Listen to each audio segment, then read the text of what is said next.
Bickley and Marotta. Bickley and Marotta Mornings. Arizona Sports, the local sports leader. Bickley Blast. Kyler Murray's return to the NFL was an inspiration and a triumph, but his encore was something much different. In Sunday's loss to the Texans, Murray was mostly mediocre, and that's being kind. The offense mostly sputtered. Many of Murray's passes wobbled and were badly underthrown. His defense kept giving him the chance to be an endgame hero for the second consecutive week, but this time Murray did not have it in him. Now, on a personal note, many Cardinal fans are blasting me for being so rude in my assessment after being so glowing in my praise of Murray last week. Well, get used to it. I might change my mind 5 more times before this puzzle is complete, because this is kind of a big deal. Every start Murray makes is case evidence for the future. Is he our guy, or will he come up short?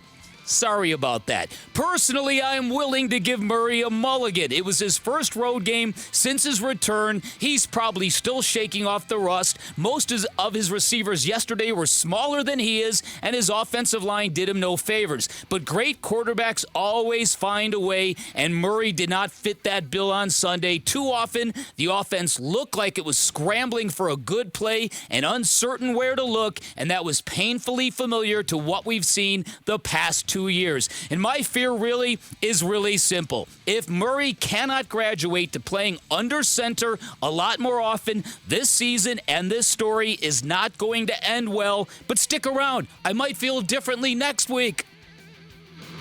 All right, today's Bickley Blast brought to you by my great friends at Chapman BMW, who make luxury attainable. Find them online at chapmanbmw.com. Today was I feel like it was a more competitive football game. You know, I feel like it wasn't as clean offensively, but at the end, it allows us to, allows us to grow. You know, I think there was more, maybe more negatives, for us as an offense. So it's going to be a good learning lesson for us to go back and watch and be able to learn from those things. But just obviously, like I told you during the week, just trying to take a step each and every week that we step out there. I feel like we made some strides today, but we lost. So. Yeah, I think it was some good things, but there was not enough good things to overcome a shaky offensive performance, not just by Kyler Murray. The line, he was under duress for a lot of the game. When he did have to make big throws, he was unable to deliver them. Not having Michael Wilson, when you run out there and your receiving core is Greg Dortch, Hollywood Brown, and Rondale Moore. Yeah, you're talking Smurfs, Vinny. And Dortch and Moore made big plays in the game. At the beginning of the football season, Bick, I predicted that Greg Dortch might be the leading receiver on the Cardinals. He hasn't been a part of the offense until the last couple of weeks, and I can't for the life of me figure out why. I can't for the life of me why the last 2 coaching staffs don't see what What a Dortch! All the guy does is produce and play his butt off every time he's given an opportunity. Yes. And then, here we are going into week 3 of Kyler Murray's return, wondering when things are going to click chemistry-wise with his best friend. Isn't that funny? The one guy who's had the best season coming into Kyler's return was Hollywood. Yeah. And he's been a non-factor the 2 games he's been here. Yeah. Listen, and the way the game started, it actually gave me chills. I'm not kidding you. So the first play of the football game, Kyler Murray was under center. An actual play-action pass to James Conner on first down. To Trey McBride on first down. Something I have never seen from him before.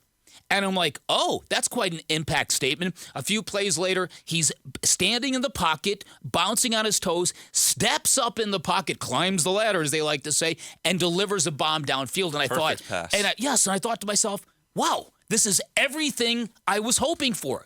A quarterback who comes back from a lengthy injury, brand new in many different ways, including the ability to play more conventional football and beat you from the pocket. And after that, it was kind of all downhill. Now, he had his moments. I'm not trying to say he didn't. His touchdown run, that was typical Kyler Murray, where you go, how did he get to the end zone?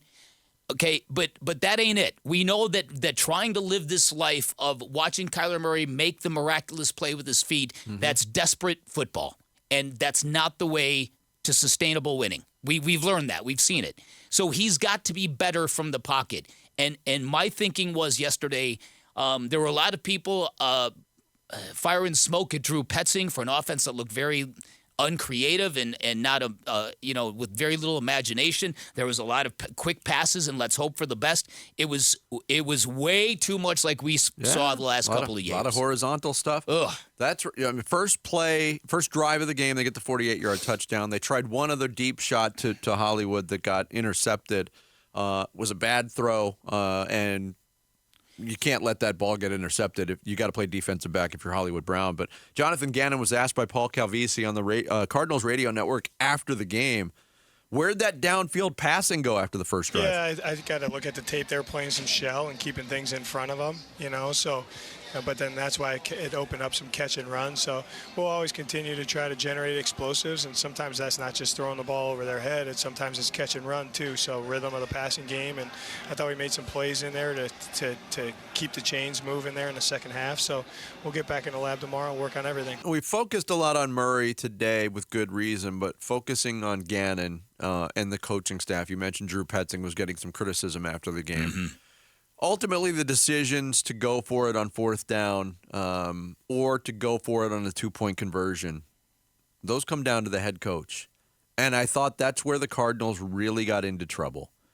When Kyler Murray scored in the second half, in the third quarter, about 3 minutes to go, going for a two-point conversion there, I'm never really a proponent of going for a two-point conversion and throwing off the balance, if you will, before the fourth quarter. And they did that, and it immediately put them into points-chasing mode. Yeah. They've got a kicker in Matt Prater who is dialed in right now, as evidenced by a 57-yard field goal in the first half. But because you went for the two, now you're trying to get those points back.